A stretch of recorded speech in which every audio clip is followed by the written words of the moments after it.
Buenas tardes, muchas gracias por haber venido de nuevo al ciclo de las razones de Europa que vamos organizando a lo largo del curso, siempre con la ayuda, ¿no?, aquí en el propio Centro Cultural de la NAO, pero también con la ayuda del Centro de Excelencia y con el patrocinio de la Comisión Europea a través de la acción Jean Monnet. Y hoy tenemos con nosotros al profesor Luis González Alonso para hablarnos sobre si es necesaria la política europea de defensa, la política de defensa en la Unión Europea. Y yo creo que a lo mejor algunos de ustedes se preguntarán verdaderamente si es un tema al margen de la actualidad, ¿no?, de la actualidad del tema, pero supongo que a lo mejor algunos de ustedes se preguntarán si verdaderamente esto es una política relativamente accesoria de la Unión Europea. Y pues supongo que de eso también vamos a lo mejor a poder discutir o hablar hoy, pero desde luego yo creo que no. O sea, que justamente hoy estamos hablando del corazón de la Unión Europea. Estamos hablando seguramente del centro de la Unión Europea, estamos tocando hueso, estamos tocando el propio tuétano de la Unión, porque la Unión Europea, como hemos comentado en más de una ocasión en este ciclo, es un proyecto político, no es un proyecto económico. Muchas veces muchas de las políticas de las que hablamos aquí en las charlas son políticas económicas de la Unión, o por lo menos son aspectos económicos de la Unión, pero desde luego la función o el objetivo de la Unión es un objetivo político, y es un objetivo político tan simple como que es la paz. Yo creo que la Unión Europea ha sido un proyecto de paz en Europa, y un proyecto de paz en Europa, lógicamente, es un proyecto político. Y la economía, como muchas veces se critica también a la Unión, al final los aspectos son aspectos los aspectos económicos son aspectos tangenciales, o simplemente son instrumentos para conseguir una mayor unión política, un mayor entendimiento entre los pueblos de Europa, ¿no?, ir generando relaciones de confianza entre nosotros, ir generando también intereses que nos sirvan para unirnos y para fomentar y para mantener la paz. Y de hecho, en el propio origen de la Unión, uno de los proyectos era la Comunidad Europea de Defensa. De todo eso supongo que vamos a hablar un poquito hoy, ¿no?, hacer el repaso. Yo no voy a hacer ningún repaso ahora, no quiero, pero simplemente irme al origen. En el origen estamos, que en el fondo en el origen del proyecto está también una Comunidad Europea de Defensa.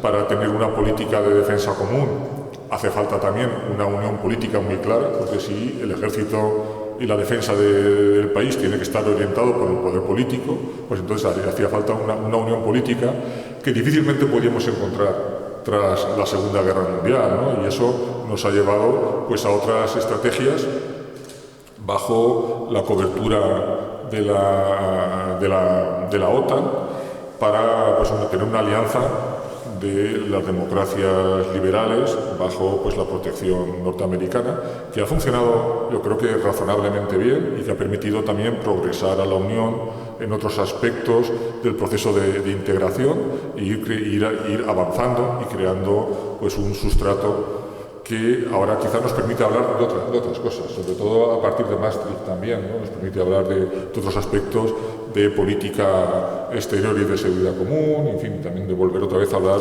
de política de defensa.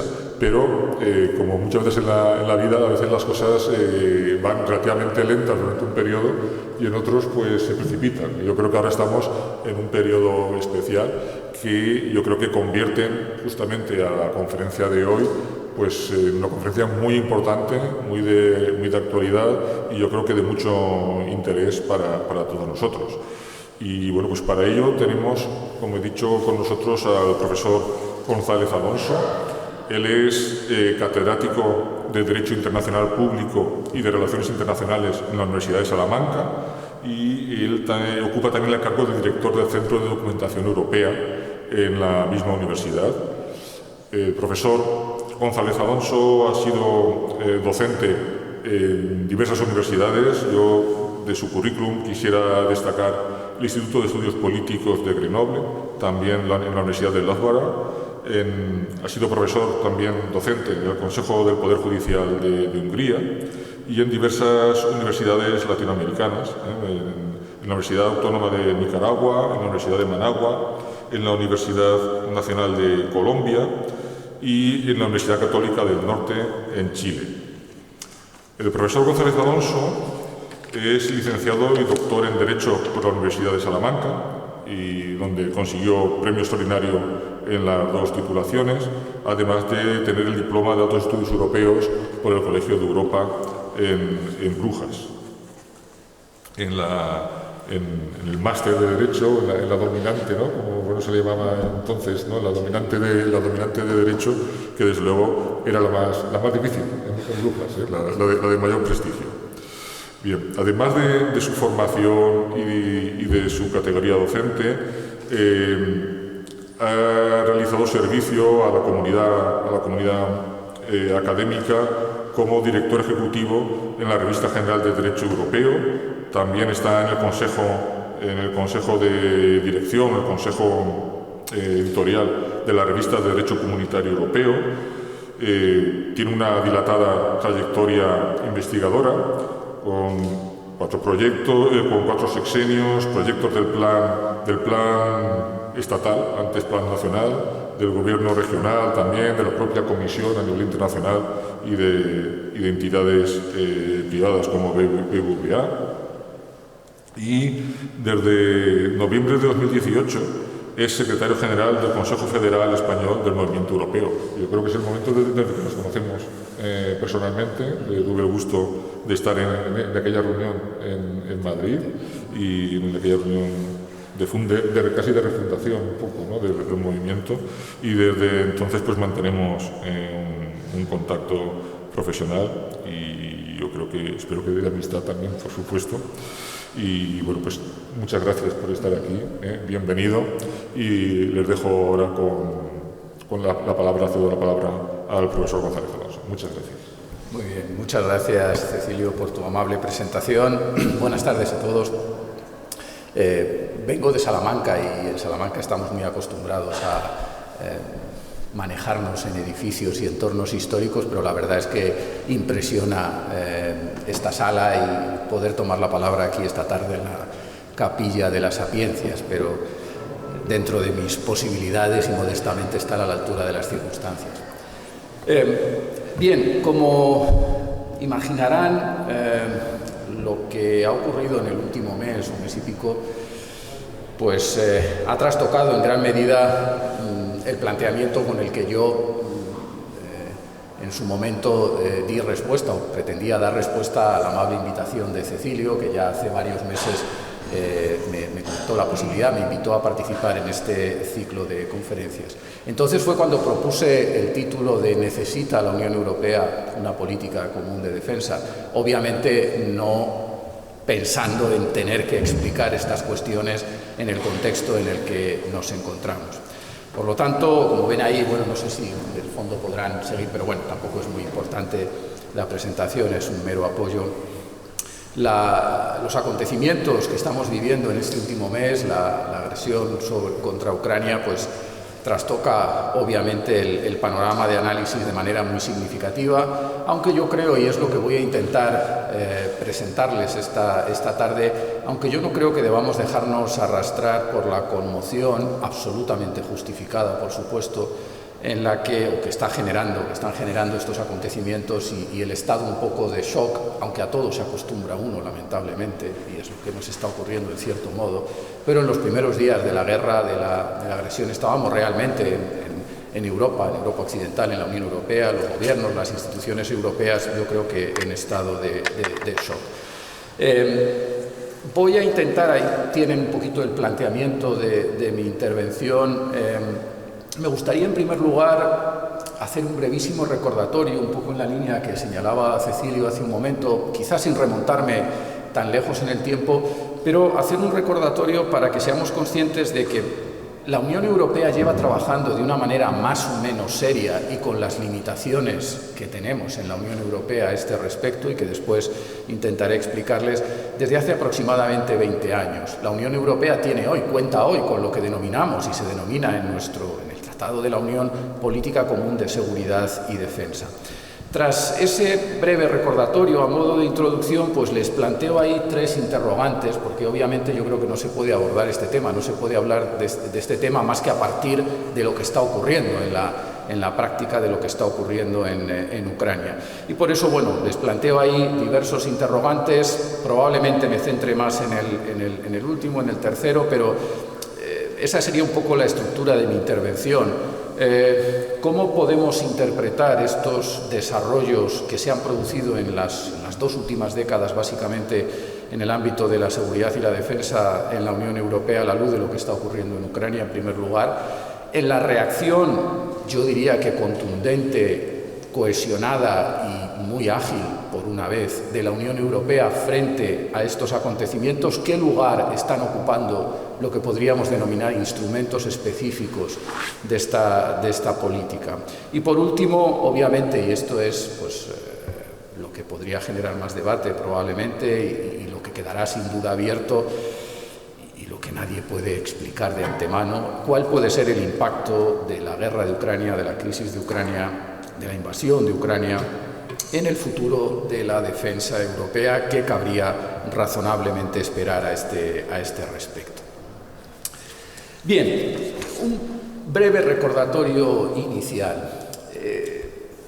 Fue hace algo más ya de 20 años, con motivo de otra grave crisis de seguridad que nos afectó de manera muy directa en suelo europeo, la crisis de Kosovo, 1998-99, que puso fin a las denominadas guerras de los Balcanes durante gran parte de la década de los 90, cuando en el seno de la Unión Europea se forjó, digamos, la voluntad política para comenzar a trabajar seriamente, con un mínimo de seriedad, en estos temas. En aquel momento confluyó la voluntad política de los dos principales actores de la defensa europea, que eran entonces, bueno, en cierto modo continúan siendo ahora, pero obviamente uno de ellos ya no forma parte de la Unión Europea, Francia y el Reino Unido. Y a partir de ahí, como digo, se comenzó a trabajar primero de una manera quizá más discreta, menos perceptible por parte de los observadores externos, en este campo de lo que llamamos la seguridad y la defensa dentro de la Unión Europea.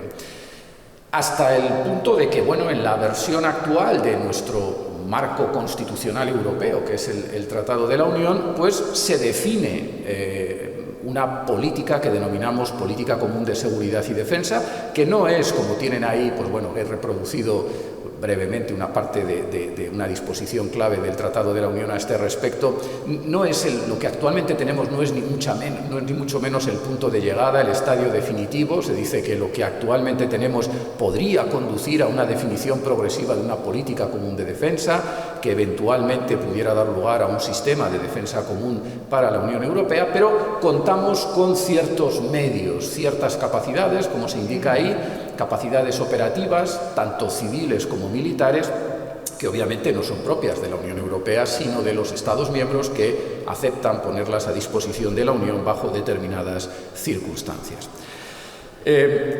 Durante estos últimos 20 años, ¿qué ha hecho la Unión Europea básicamente en el marco de esta política? Pues el fruto fundamental de esta política hasta el momento actual, hasta las circunstancias que estamos viviendo en estos momentos, ha sido actuar como una especie de, o aspirar a actuar como una especie de proveedor de seguridad en el exterior, que se denomina en inglés security provider.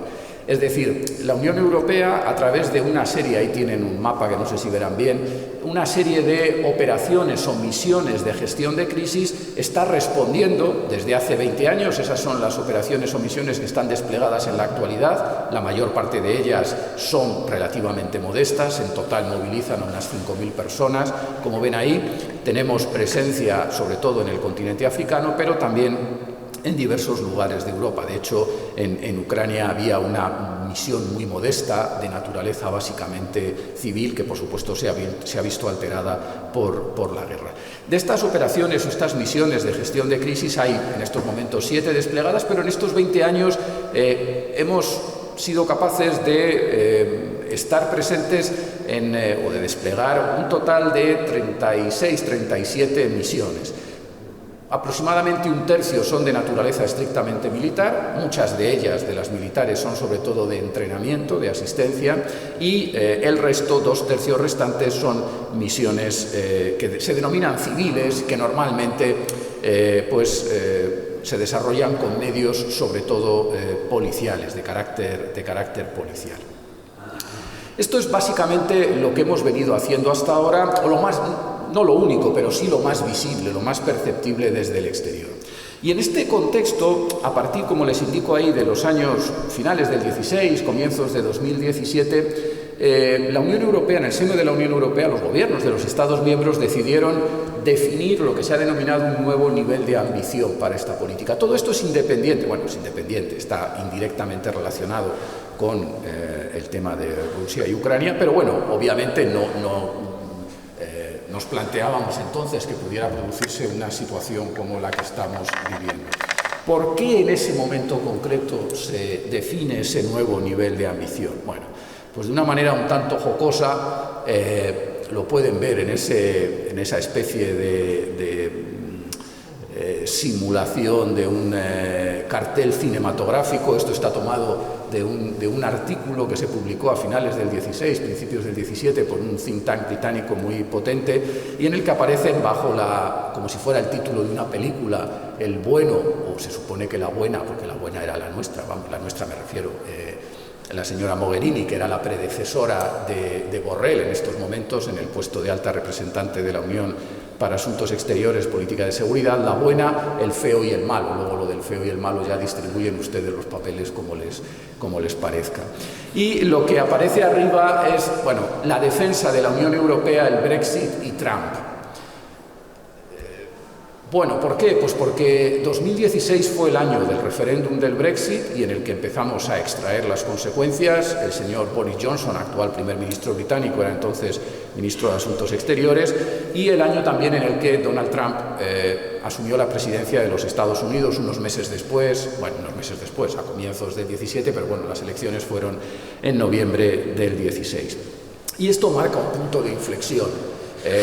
Primero porque el Reino Unido, que es verdad que siempre ha sido una de las principales potencias militares europeas, decide abandonar la Unión, y el Reino Unido tradicionalmente había puesto pegas, dificultades, palos en las ruedas del avance en esta materia dentro de la Unión Europea, porque para el Reino Unido siempre la relación prioritaria en esta materia ha sido con los Estados Unidos y por tanto con la OTAN, y después porque la presidencia de Donald Trump en Estados Unidos pues supuso un cuestionamiento del vínculo transatlántico, es decir, una clara pérdida de confianza por parte de los europeos, por nuestra parte, en ese vínculo con los Estados Unidos que garantiza la OTAN. El presidente Trump en algún momento llegó a decir que para lo que servía la OTAN, pues que quizá hasta lo mejor sería disolver la alianza. Entonces, todo esto supuso, como pueden imaginar, un punto de inflexión, e hizo que la mayor parte de gobiernos de la Unión Europea tomaran conciencia de que quizá había llegado el momento de definir ese nuevo nivel de ambición. Bien, hecho este breve recordatorio, vamos a intentar responder a esta primera pregunta. ¿Cómo interpretar esto que brevemente, y lo que después voy a intentar explicarles, estos desarrollos a la luz de lo que está ocurriendo, de lo que ha ocurrido después en Ucrania, lo que estamos presenciando en estos momentos en Ucrania? La crisis de Ucrania, la guerra en Ucrania, la agresión contra Ucrania, la invasión de Ucrania, digamos que representa la culminación de un proceso en el que estábamos inmersos desde hace ya algunos años. si quieren, el aldabonazo definitivo en lo que se ha denominado el despertar geopolítico o estratégico de la Unión Europea. Les he puesto ahí al principio también en forma de interrogante si lo que está ocurriendo en Ucrania representa el fin de las vacaciones europeas de la historia. Esta frase la leí en la prensa, parece ser que la pronunció el ministro austriaco de Asuntos Exteriores en una de estas muchas reuniones que se han sucedido del Consejo de la Unión, del Consejo Europeo, etcétera, en las últimas semanas. Se han utilizado muchas expresiones de este tipo, muchos, digamos, diagnósticos lapidarios para tratar de subrayar la importancia o la trascendencia histórica de lo que estamos viviendo.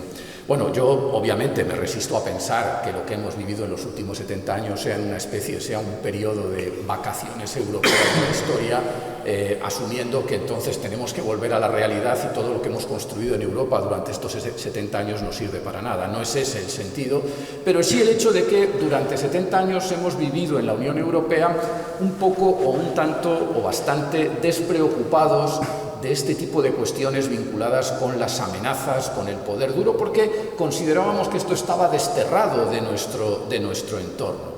De hecho, recuerden, Cecilio lo mencionaba antes, el punto de partida del proceso de integración europea, la Declaración Schuman, 9 de mayo de 1950, por eso el 9 de mayo celebramos el Día de Europa. En la Declaración Schuman hay una frase célebre que es esta de: Europa no se hará de golpe ni en una construcción de conjunto, sino creando solidaridades de hecho, y se dice con la intención última, en un proceso político, evidentemente, como decía Cecilio, con la intención última de que una nueva guerra en Europa sea algo no solo impensable, no solo algo que no se le pase por la cabeza a los políticos de turno, sino materialmente imposible. Que hayamos tejido una red de interacciones, de interdependencia entre nosotros, que sea materialmente imposible el que se pueda desencadenar un nuevo conflicto. Entonces, claro, por eso estamos tan descolocados, porque en los últimos años ya hemos asistido y bueno, los economistas lo saben mucho mejor, a esto de la utilización de la interdependencia como arma geopolítica en las relaciones internacionales. Esto nos descoloca a los europeos de la Unión Europea. Y si a esto sumamos en el año 2014 la crisis de Crimea o la anexión de Crimea por parte de Rusia y lo que eso supuso, la emergencia del autodenominado Estado Islámico, que coincidió también en aquel momento, y el hecho de que empezásemos a sufrir, más en otros países europeos, sobre todo en Francia, atentados también en Bélgica, reivindicados por el autodenominado Estado Islámico, todo esto hizo cambiar bastante el panorama y caer en la cuenta de que el entorno estaba cambiando de una manera muy significativa. Simplemente ahí tienen el inicio de un documento que se adoptó en 2016, a mediados de 2016, que preparó la señora Mogherini, la predecesora de Josep Borrell, y que es la denominada Estrategia Global de Seguridad. Y este documento comienza así, de una forma tan clara: vivimos en una época de crisis existencial dentro y fuera de la Unión Europea. Esto es junio de 2016. Y se supone que este es el marco en el que se mueve la política exterior europea y de seguridad desde entonces. Nuestra Unión está amenazada. Nuestro proyecto europeo, que aportó democracia, prosperidad y paz sin precedentes, está en entredicho. Esta es la sensación que se tenía ya entonces, aunque a lo mejor no trascendía mucho a la opinión pública. Y este diagnóstico obviamente se ha reforzado mucho más en otro documento que después aludiré muy brevemente a él y que se aprobó la semana pasada, que es la denominada Brújula Estratégica de la Unión. Ya digo, la semana pasada le dio la aprobación definitiva al Consejo Europeo, lo que se llama Strategic Compass, que es el nuevo documento fundamental en este ámbito que se ha aprobado en la Unión Europea. Todo esto lo que nos hizo hizo en general a los gobiernos europeos, a la Unión Europea, caer en la cuenta de que el panorama había cambiado. Nosotros seguíamos funcionando, trabajando igual, pero el panorama, el entorno había cambiado de manera muy significativa. Y en este sentido, la invasión de Ucrania es como el aldabonazo definitivo dentro de un proceso, evidentemente nadie lo esperaba o nadie pensaba que fuésemos a llegar a esta situación, pero no es algo que nos coja completamente desprevenidos. Y por eso, desde hace unos cuantos años, el mantra en la Unión Europea es este de la autonomía estratégica. Reforzar la autonomía estratégica de la Unión Europea. Esto es algo de lo que comenzó a hablar el presidente Macron después de tomar posesión y cuando pronunció un célebre discurso en septiembre del 17 en la Sorbona, en París. Él empezó a utilizar el término de soberanía europea. Después, bueno, se ha rebautizado un poco, se comenzó a utilizar este concepto vinculado fundamentalmente al ámbito de la defensa y después, pandemia por medio, se ha ido ampliando a otros muchos sectores. De tal forma que ahora casi no se puede hablar en la Unión Europea de nada sin recurrir al concepto de autonomía estratégica. Hemos visto que que tenemos que reforzar nuestra autonomía estratégica en materia de política industrial, en determinados sectores básicos, en el ámbito del comercio exterior, porque nosotros somos, en general, tampoco caricaturizo un poco, como muy confiados en el multilateralismo, en que eso genera siempre sinergias positivas, y estamos viendo que de repente otros socios competidores desde el punto de vista comercial empiezan a utilizar el comercio como una especie de arma para intentar perjudicar. Entonces, pues eso, aprovisionamiento sanitario, energía en estos momentos, autonomía estratégica en materia energética, no ser dependientes hasta tal punto que estemos maniatados a la hora de tomar decisiones. En fin, como digo, es el concepto un poco que lo empapa todo desde hace algunos años en el debate europeo y que tiene un origen vinculado fundamentalmente al ámbito de la seguridad y de la defensa. Por tanto, este es cómo interpretar o cómo leer la lectura que les propongo. Obviamente, cada uno después puede interpretarlo como considere oportuno, de lo que está ocurriendo, de qué supone la guerra en Ucrania en estos desarrollos. Bien, de las tres preguntas, la segunda. En la respuesta que la Unión Europea está dando a la invasión de Ucrania, ¿qué lugar ocupan los instrumentos que hemos ido desarrollando en los últimos años dentro de lo que denominamos política común de seguridad y defensa de la Unión? Yo creo que todos somos conscientes, porque si ustedes están aquí es porque tienen interés por estos temas y por lo tanto están informados y siguen el debate y los medios de comunicación. Todos son conscientes de que la Unión Europea ha reaccionado frente a la guerra en Ucrania de una manera un tanto inesperada. Es cierto, es decir, nunca antes la Unión Europea había reaccionado frente a una crisis de estas características de una manera tan contundente, tan rápida y tan cohesionada, pero que esa reacción fundamentalmente ha consistido en la adopción, obviamente, de un conjunto de medidas en las que el papel central quizá le corresponde a las denominadas sanciones de todo tipo, con la intención de tratar, entre comillas, de convencer al gobierno ruso, al presidente Putin, de que lo que está haciendo en Ucrania va a tener consecuencias muy graves también para Rusia. Por tanto, sanciones de amplio espectro que cubren un conjunto de medidas que nunca antes se había explorado y además nunca antes de una forma tan amplia. Obviamente la Unión Europea tiene una larga tradición en aplicación de este tipo de medidas, y en cuanto a la profundidad de esas medidas. Pero dentro de este paquete de medidas hay al menos dos instrumentos de la denominada política común de seguridad y defensa de los que quizá hayan oído hablar y que es importante recordarlos y que se han utilizado. Bueno, uno se ha utilizado, otro se ha evocado, pero es obviamente el otro esperemos que no tengamos que utilizarlo nunca, porque eso sería realmente catastrófico.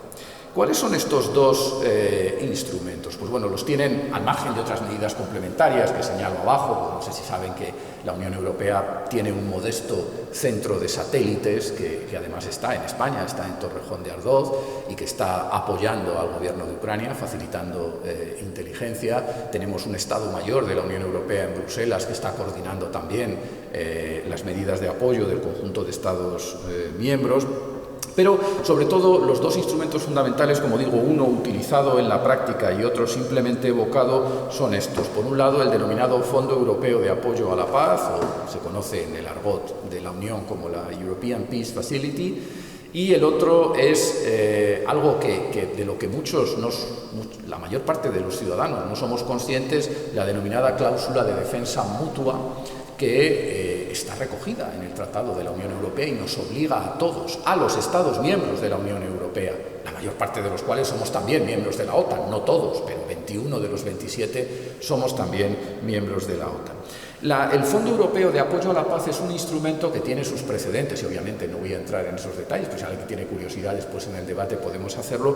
Un instrumento que está disponible dentro de estas nuevas medidas, avances de los últimos años, desde el año pasado, desde 2021. En 2021 se utilizó ya en algunos otros escenarios, pero nunca antes se había utilizado para facilitar, como se dice en el argot un poco político oficial o de los medios de comunicación, material militar letal, es decir, armamento, facilitar armas, en este caso al gobierno ucraniano dentro de ciertos límites. Bueno, no sé si merece la pena, pero bueno, ahí tienen una especie de mapa, no sé si lo verán, a quién se prestó asistencia a través de este instrumento el año pasado, a lo largo de 2001, y fueron todo iniciativas bastante concretas, muchas en el continente africano, de apoyar económicamente con material, por ejemplo, a las operaciones de paz de la Unión Africana, a operaciones de Naciones Unidas en África, porque África, sobre todo África, bueno, el Sahel y África subsahariana siguen siendo zonas muy sensibles desde este punto de vista, pero nunca antes, en todos esos casos, nunca se había facilitado armamento en el marco de esta asistencia. Y esta vez lo hemos hecho por primera vez, y además, fíjense, en dos decisiones, la primera ya casi ejecutada y la segunda que se aprobó hace también 8 días aproximadamente, por un montante total de hasta 1.000 millones de euros. Claro, 1.000 millones de euros es el 20% de lo que teníamos presupuestado en este instrumento para 7 años. Con lo cual ya les da a entender que obviamente no contemplábamos que tuviéramos que hacer esto. Y sin embargo la Unión Europea lo está haciendo, con toda una serie de cautelas, etcétera, pero bueno, que después podemos también, por supuesto, debatir. Si se ha hecho, obviamente, es porque este instrumento estaba disponible desde 2021. Si hubiera sido antes, no habríamos podido hacerlo a través de la Unión Europea. Los gobiernos de los Estados miembros lo habrían hecho un poco cada uno por su cuenta. Y el segundo instrumento que, como digo, he evocado, que no he utilizado, es la denominada cláusula de defensa mutua. Todo el mundo sabe que la OTAN, la Alianza Atlántica, se basa sobre el famoso artículo 5 del Tratado de Washington, que es el compromiso de defensa mutua. Si una, que es, digamos, la expresión de lo que llamamos el principio de legítima defensa colectiva en derecho internacional. Si uno de los miembros de la OTAN, uno de los estados parte del Tratado de Washington, es objeto de una agresión, de un ataque, los demás miembros le deben ayuda y asistencia por los medios que consideren oportunos. Lo que ya no sabe, o la mayor parte de la gente no es consciente, es que en la Unión Europea desde hace algo más de 10 años tenemos una cláusula casi idéntica, no exactamente, pero muy similar a la del Tratado de la OTAN. Es decir, que estamos obligados a prestarnos entre nosotros, entre los 27, sin Estados Unidos, esa ayuda y esa asistencia. Claro, esto es más problemático y más delicado. Y además, y esto quizá tampoco se conoce mucho, esta cláusula, que tiene una vida mucho más corta que la del Tratado de Washington, que es de 1949, ha sido invocada ya en una ocasión. Francia, el gobierno francés la invocó tras los atentados de París de noviembre de 2015. El gobierno francés automáticamente calificó aquello, el presidente Hollande, como un acto de guerra. Y a los 2 días, en el Consejo de la Unión, invocó la cláusula de defensa mutua. Obviamente, Francia no estaba siendo ocupada ni agredida por otro Estado. Era una invocación un tanto atípica. Lo que quería Francia era apoyo de los demás Estados para seguir, que alguno ya lo tenía o ya contaba con él, para seguir en la campaña que se estaba librando contra el autodenominado Estado Islámico, los asentamientos que el Estado Islámico tenía. El Estado Islámico, por primera vez, es un grupo terrorista, yihadista, que consiguió controlar una gran extensión de de territorio y realizar funciones casi estatales en ese territorio, digamos, usurpado a dos estados, el norte de Irak y gran parte del este de Siria. Y la activación de esta cláusula, aunque fuese un tanto atípica, puso de manifiesto un poco las limitaciones que tenía esta cláusula o que tiene en el seno de la Unión Europea. ¿Cómo reaccionar? Los gobiernos de los Estados miembros se quedaron muchos un tanto descolocados, el nuestro entre otros. Afortunadamente en aquel momento, digo afortunadamente para el gobierno, era un gobierno en funciones y eso le libró de tener que dar una respuesta más contundente. Pero, por ejemplo, los alemanes se lo tomaron muy en serio, los finlandeses se lo tomaron muy en serio. Hubo debates en sus parlamentos acerca de cómo había que responder a esa llamada de solidaridad por parte de Francia. Entonces, claro, ha habido sobre todo dos Estados miembros de la Unión, Suecia y Finlandia, que son miembros de la Unión Europea, pero no son miembros de la OTAN, aunque tengan una relación muy estrecha con la OTAN, que en una cumbre informal en el Consejo Europeo de Versalles de hace 12 o 15 días llamaron la atención sobre esta cuestión y dijeron, hombre, esperamos que no se vaya a extender la agresión a nuestro territorio. Finlandia tiene una frontera enorme con Rusia, pero en caso de que así fuera, solicitaremos el apoyo y la asistencia de los demás Estados miembros de la Unión. ¿Cómo responderíamos? Bueno, desde 2015 hasta ahora se ha trabajado en distintos protocolos, etcétera, acerca de cómo podría articularse esa reacción, pero obviamente no es algo que esté completamente cerrado. Es decir, todo el mundo sabe cómo reaccionaría la OTAN, siempre dependiendo, obviamente, en gran medida de Estados Unidos, pero no tanto cómo reaccionaría la Unión Europea como tal. De hecho, hoy en la prensa aparecía, en el marco de estas afortunadamente negociaciones que esperemos que de alguna forma fructifiquen y consigan parar la barbarie de la guerra, pero aparecía la referencia a que, bueno, parece como que el gobierno de Putin, que Ucrania no entre nunca en la OTAN, pero le preocupa menos que entre en la Unión Europea. Bueno, la Unión Europea también se basa sobre una cláusula de este tipo, pero claro, la credibilidad desde este punto de la Unión Europea pues es muchísimo menor porque no está Estados Unidos. Bien, por lo tanto tenemos estos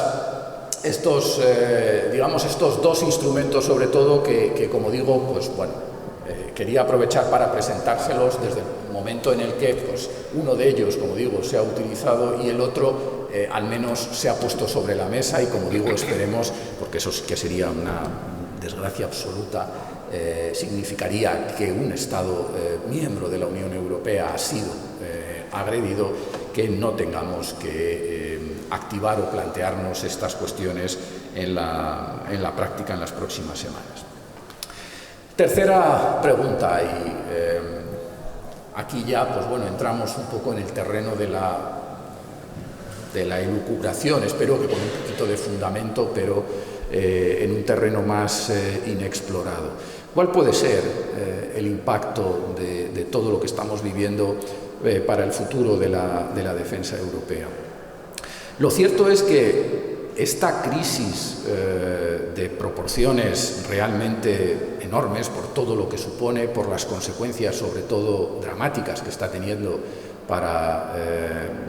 fundamentalmente para el pueblo ucraniano, llega en un momento, como estoy intentando explicarles, clave en la evolución de lo que llamamos en la Unión Europea política de seguridad y defensa.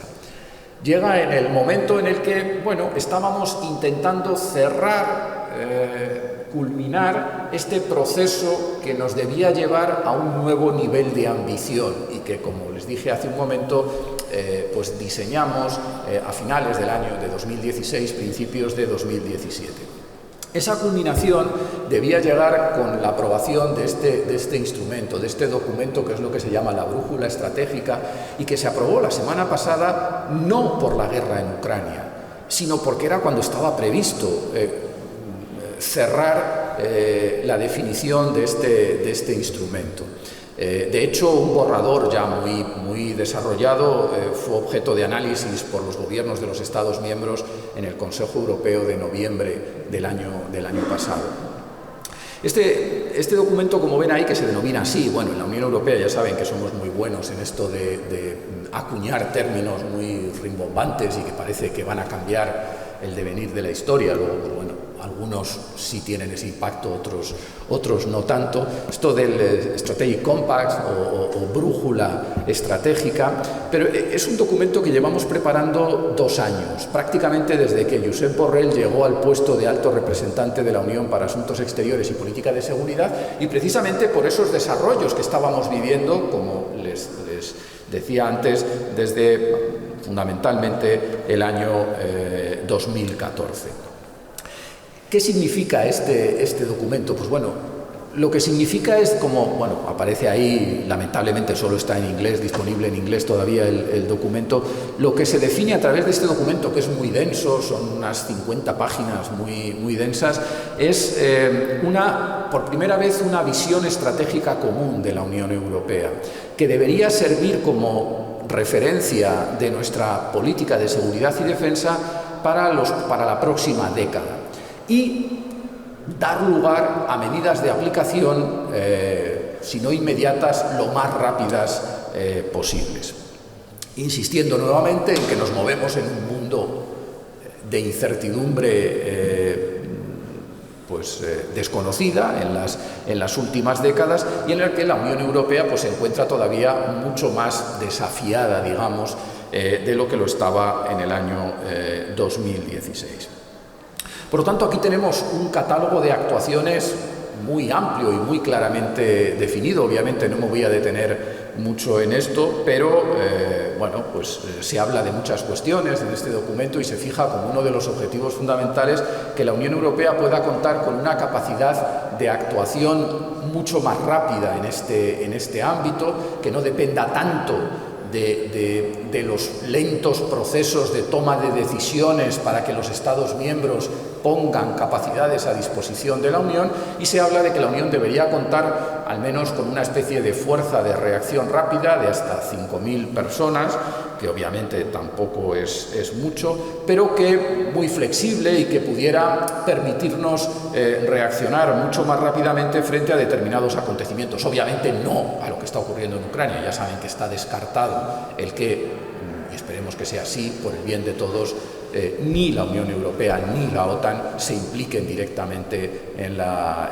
guerra de Ucrania, porque eso supondría un desastre, podría suponer un desastre ya absoluto y definitivo. Pero sí, por ejemplo, para actuar en otros escenarios, hemos conocido muchos en las últimas décadas, pero piensen simplemente a finales del verano pasado, finales de agosto del año pasado, cuando hubo que evacuar Afganistán.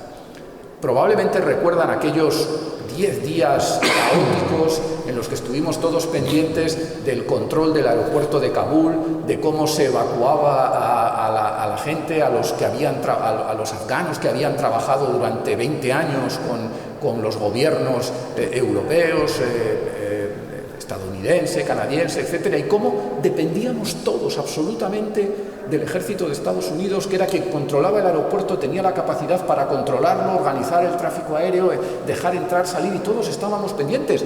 Estados tan potentes como Alemania, Francia, el Reino Unido, que hoy ya no es miembro de la Unión Europea, y nosotros, bueno, sí, pues el gobierno enviaba un grupo de egeos para reforzar o tal, y hacían lo que podían, pero la Unión Europea no tenía la capacidad para llevar a cabo allí un despliegue y decir, bueno, pues igual que lo hace el ejército de Estados Unidos, lo hacemos nosotros para el conjunto de personas vinculadas a la Unión Europea y que tienen que salir de Afganistán. Entonces, bueno, eso es un poco, entre otras cosas, es un ejemplo de lo que se pretendería con este tipo de medidas. Hay, ya digo, una larga lista en esa brújula estratégica, que veremos si realmente se ejecuta o no, porque todo esto depende en gran medida de la voluntad política. Y de cara al futuro, y con esto ya me afronto el final de mi intervención, pero quería darles al menos algunas pinceladas sobre cosas de las que se están hablando ahora, interrogantes que se nos están planteando acerca de cuál va a ser el impacto, la consecuencia de lo que estamos viviendo en Ucrania. Parece, o todos, en los círculos de Bruselas, entre los gobiernos de los Estados miembros, se tiene la sensación de que esto puede suponer una aceleración definitiva de estos intentos lentos, como decía también Cecilio en la presentación, de avance en este terreno por parte de la Unión Europea, con la aspiración de que seamos más autónomos, podamos tener una mayor capacidad de decisión propia, no tan dependiente siempre de Estados Unidos. Entonces se habla más gasto en defensa. ¿Van a crecer los presupuestos de defensa de los Estados europeos como consecuencia de estos acontecimientos?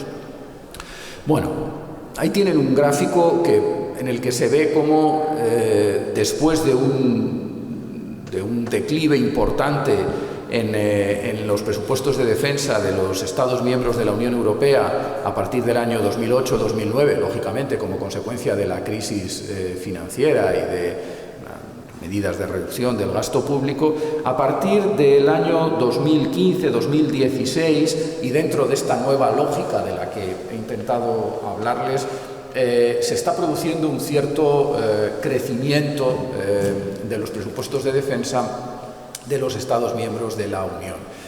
El conjunto de Estados miembros de la Unión en el año 2020, estos son datos de la Agencia Europea de Defensa, gastamos 198.000 millones de euros en defensa, los 27 Estados miembros de la Unión, lo cual representa como media, hay muchas diferencias entre unos y otros, un 1,5% del PIB global de la Unión o de los Estados miembros de la Unión. Claro, esto, uno dice 198.000 millones de euros. ¿Esto qué significa en términos comparativos? Bueno, estos son los datos del año 2020 del gasto en defensa de las principales potencias mundiales. Bueno, como verán ahí, el gasto en defensa de Estados Unidos no tiene un punto de comparación en el mundo, es decir, ahí está en dólares, no en euros, pero Estados Unidos en 2020 gastó más de 775.000 millones de dólares en defensa, pero como ven ahí, los europeos, incluso los estados europeos más potentes, Alemania y Francia, no aparecen hasta el séptimo o octavo lugar. En el puesto del 10 al 15 está Italia, y luego ya entre el 15 y el 20 pues aparecemos España, Polonia, los Países Bajos, con muchas diferencias. Claro, Alemania y Francia están ahí casi a la par en cuanto a gasto en términos absolutos, lo cual significa obviamente que el esfuerzo de Alemania, que tiene un PIB sustancialmente mayor que el de Francia, pues es menor que el de Francia. El gasto en defensa de Alemania en 2020 representó un 1,4% del PIB, lo mismo que en el caso de España en términos relativos, mientras que en Francia superaba el 2%, el 2,1%. Esta diapositiva quizá es más ilustrativa, es decir, del total del gasto mundial en defensa, fíjense, solo Estados Unidos representa el 40% prácticamente del gasto mundial en defensa. Eso explica también mucho el tema de la dependencia, etc. El presupuesto de defensa de Estados Unidos es superior a los presupuestos de defensa de las 10 siguientes potencias militares del mundo, incluyendo a China, a Rusia, a los estados europeos más potentes. Entre los 15 primeros solamente hay 3, como ven ahí, Alemania, Francia e Italia. Es decir, que el gasto en defensa europeo, pues bueno, es, yo diría que muy moderado, pese a lo que a lo mejor nos pueda parecer. Y esto, teniendo en cuenta que además es un gasto fragmentado en 27 estados distintos, pues nos genera problemas, hace que no tengamos nuestra capacidad de actuación, pese a lo que nos pudiera parecer en principio, sea bastante limitada. Este mapa es ilustrativo, no voy a comentarlo, pero únicamente todos estos datos últimos están tomados del SIPRI, que es la fuente, digamos, independiente de información más fiable en esta materia, el Instituto de Estocolmo de Estudios Internacionales, cuyo anuario es una referencia para todo el mundo en esta materia. Si se fijan en ese mapa, cuanto más clarito aparece, azul más clarito, los distintos coloreados, los distintos estados, quiere decir que el gasto en defensa es porcentualmente más bajo. Bueno, pues vemos cómo la Unión Europea es una especie de, no voy a decir isla, pero bueno, en general el azul es muy tenue y estamos rodeados de colores mucho más intensos, lo cual quiere decir, pues bueno, que esta es la situación, es decir, nos guste más o nos guste menos, esto es lo que tenemos alrededor en estos momentos. Por lo tanto, bueno, no sé qué va a pasar, es previsible que quizás se produzca un repunte del gasto en defensa, pero debemos ser conscientes o saber qué es lo que, es decir, en qué términos nos estamos moviendo desde hace mucho tiempo en la Unión. Pero más importante la cantidad es también la calidad. Esto es algo que yo creo que es fundamental. Es decir, la capacidad de actuación de la Unión Europea en este ámbito, a través de las capacidades que los Estados miembros pueden poner a disposición de la Unión, es más limitada porque, aunque nos parezca mentira, todavía no colaboramos excesivamente en este ámbito. Ahí tienen datos, en esta diapositiva y en la siguiente, de cuál es el porcentaje del gasto total en defensa de los 27 Estados miembros para adquisición de nuevo equipamiento y desarrollo tecnológico en materia de defensa que hacemos conjuntamente, a través de proyectos conjuntos, colaborando entre nosotros, no con Estados Unidos, los Estados europeos. Y bueno, ven ahí cómo los porcentajes pues son muy bajos. Hay un porcentaje muy bajo, yo creo que aquí es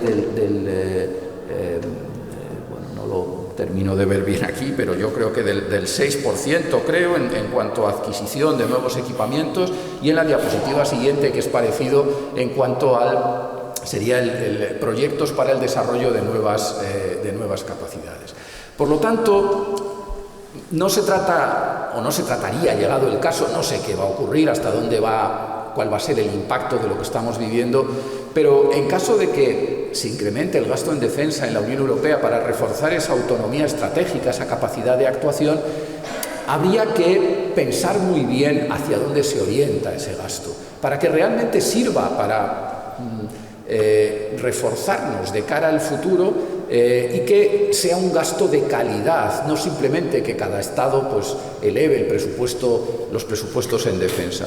Y para esto pues tenemos también, sobre todo, dos instrumentos interesantes que se han puesto en marcha en estos últimos años, como ven ahí, que son la denominada cooperación estructurada permanente, lo que en el argot de la Unión se llama la PESCO, por las siglas, el acrónimo en inglés, y el Fondo Europeo de Defensa, que es otro instrumento financiero del que disponemos desde el año pasado también, desde 2021.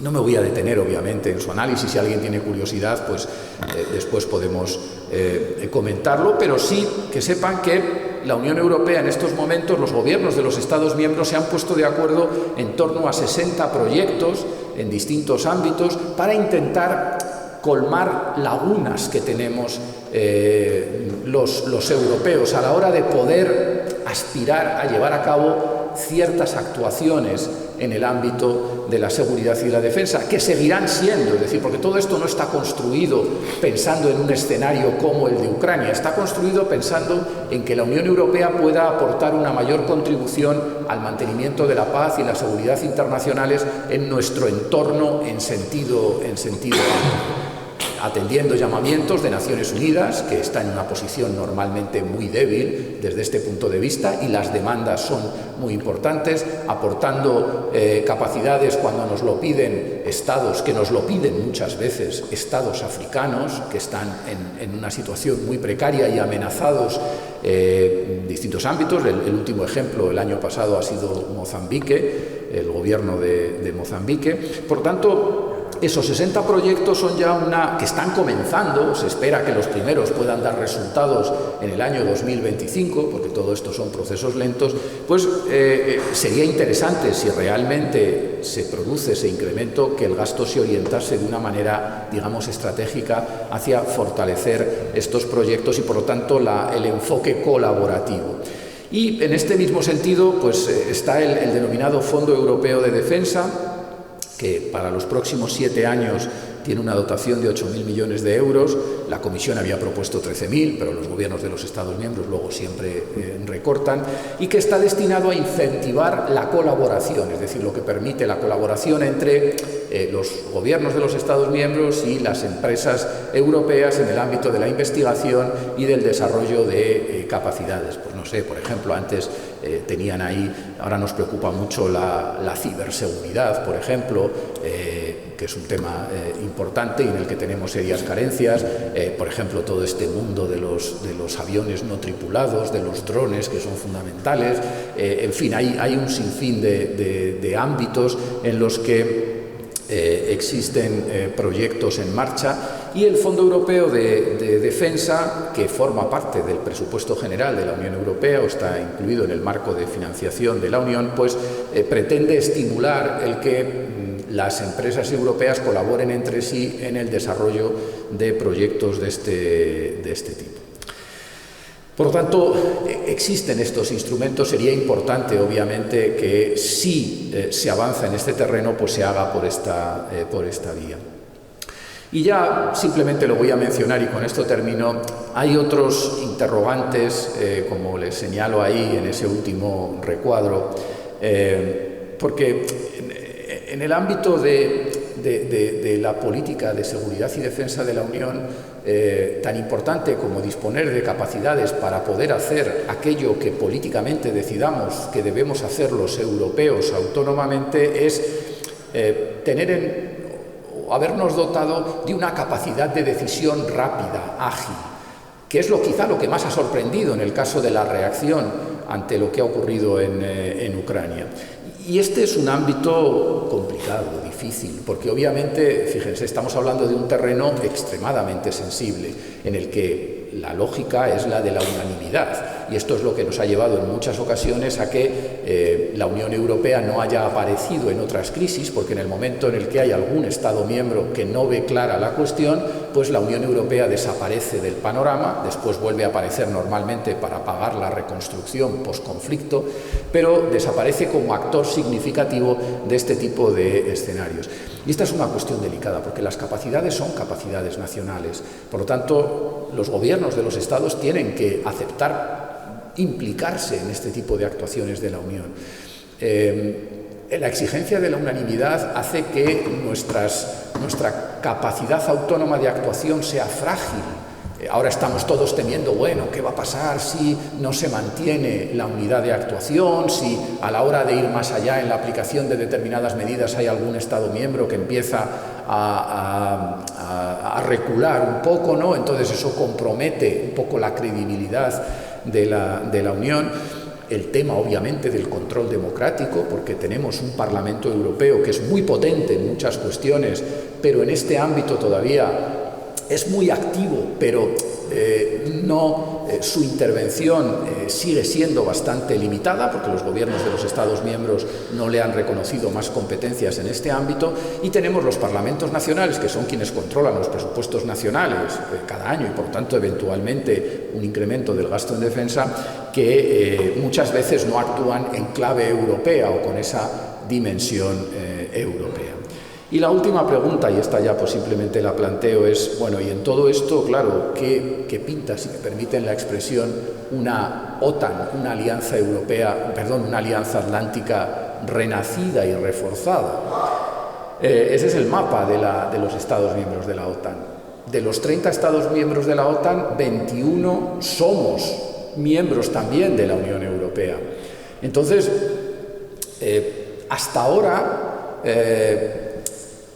la autonomía europea o los avances en la política europea de seguridad y defensa se han producido normalmente cuando la OTAN ha estado un tanto más débil, ¿no? Cuando se ha percibido que el compromiso transatlántico quizá no era tan fuerte. Esto ha ocurrido en los 4 años de mandato del presidente Trump. La invasión de Ucrania por parte de Rusia, como todos hemos visto claramente, ha hecho renacer a la OTAN, la ha revitalizado cuando la OTAN estaba en una situación, pues bueno, no voy a decir moribunda ni mucho menos, pero bueno, como una organización mucho menos activa que en otras épocas. Entonces, bueno, ¿qué va a ocurrir desde este punto de vista? Yo creo que claramente deberíamos avanzar hacia un escenario en el que la OTAN sirviese como un foro básicamente de diálogo, en teoría cada vez más equilibrado entre la Unión Europea y Estados Unidos en materia de defensa, sin una dependencia tan extrema como la que hemos tenido y en gran medida seguimos teniendo de Estados Unidos en este terreno. En fin, como ven, son muchos más los interrogantes que las certezas en este panorama en el que nos movemos. Yo simplemente quería presentarles, espero haberlo conseguido razonablemente, algunos de los avances o de los desarrollos que quizá no son demasiado conocidos, pero que se están produciendo desde hace ya algún tiempo en el seno de la Unión Europea, como una especie quizá, entre comillas, de revolución silenciosa, porque nadie piensa que la Unión Europea vaya a asumir en principio un mayor protagonismo desde este punto de vista, y sin embargo llevamos trabajando en estos temas desde hace, pues bueno, algunos años, y sobre todo de manera más seria, aunque con muchas limitaciones, como también he intentado expresarles, en los últimos 5 o 6 años. Lo que ha ocurrido, lo que está ocurriendo en Ucrania ha irrumpido en un momento en el que se suponía que íbamos a culminar esta fase de nuestro proceso. ¿Qué va a ocurrir? ¿Se va a acelerar esa culminación del proceso? ¿Vamos a dar más pasos o pasos más rápidos en el futuro? Pues bueno, eso es lo que podremos comprobar todos en los próximos meses y en los próximos años, y esperemos, obviamente, que eso es lo primero y fundamental, que la guerra se contenga cuanto antes en Ucrania. Muchas gracias por su atención.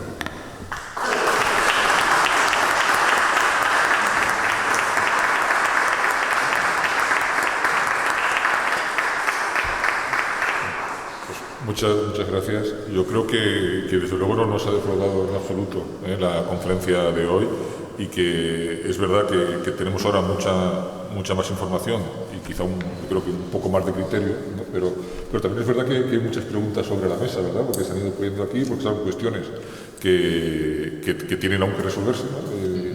Y que yo creo que pueden desde luego incitar a que el público pues plantee estas cuestiones y entremos en un diálogo, si ustedes así lo quieren, con nuestro conferenciante, con nuestro experto.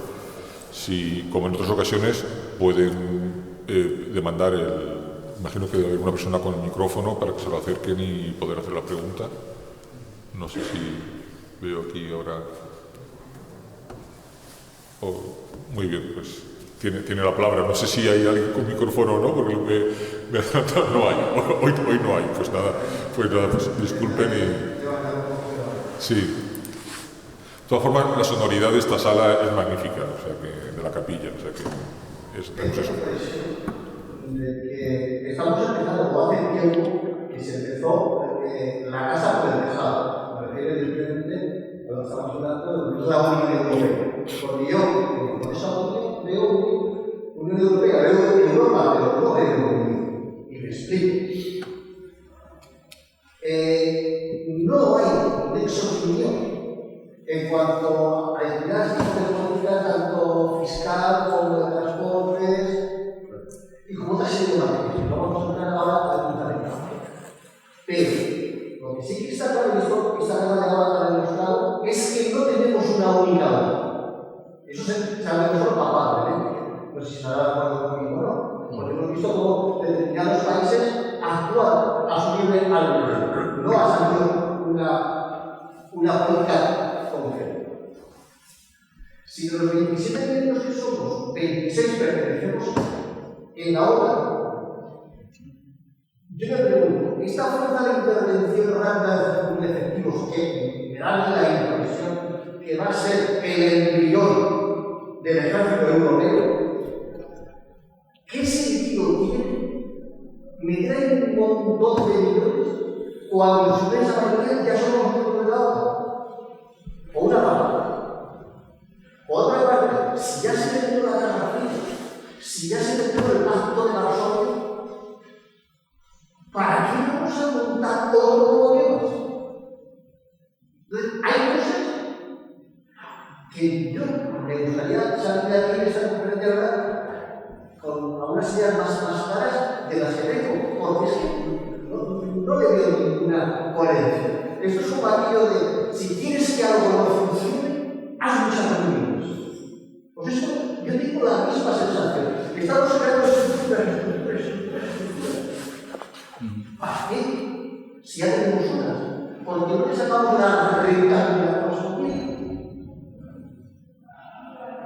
No la veo. Y sobre todo, o algo que lo más importante para mí es cuando no tenemos una única voz.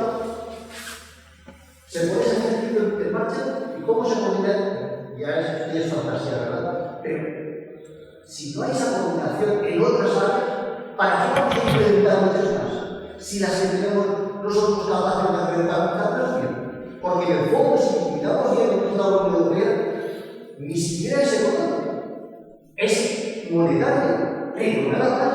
Porque si vamos a la parte económica y tú tienes un dinero al Banco Central Europeo, ves que Alemania tiene un 4% de interés, España el 7%, Grecia el 9%. Y dices, pero a ver, ¿esto cómo se hizo? Y ahora tenemos nos inventamos una cosa nueva más que va a costar cientos de millones. Yo no lo veo. Me gustaría un poco que me aclararas. No, bueno, su escepticismo en este ámbito, yo creo que en otros ámbitos que ha mencionado, monetario o de otro tipo de políticas, yo creo que es verdad que no estamos en la política monetaria pues, únicamente para 19 de los 27 Estados miembros, los que estamos en el euro, pero ese escepticismo yo lo comprendo y de hecho también en cierto modo está presente en quienes nos dedicamos a analizar y a estudiar estas cuestiones, porque en este terreno, a diferencia de en otros, pero en este de forma muy clara, somos altamente dependientes de la voluntad política del momento, por la sensibilidad de los temas que se abordan, lógicamente, en el marco de esta política. Bueno, no tenemos una única voz. Bueno, este es el problema clásico de la Unión Europea. Por eso ha sorprendido tanto el que en relación con Ucrania hayamos actuado de una manera unitaria. Yo le pongo un ejemplo, es decir, porque no podemos ocultar la realidad. Es decir, quienes quieren desestabilizarnos y quieren desestabilizarnos desde fuera, o sea, eso es evidente, utilizan este instrumento de la falta de unidad para generar disensiones y debilitar a la Unión Europea.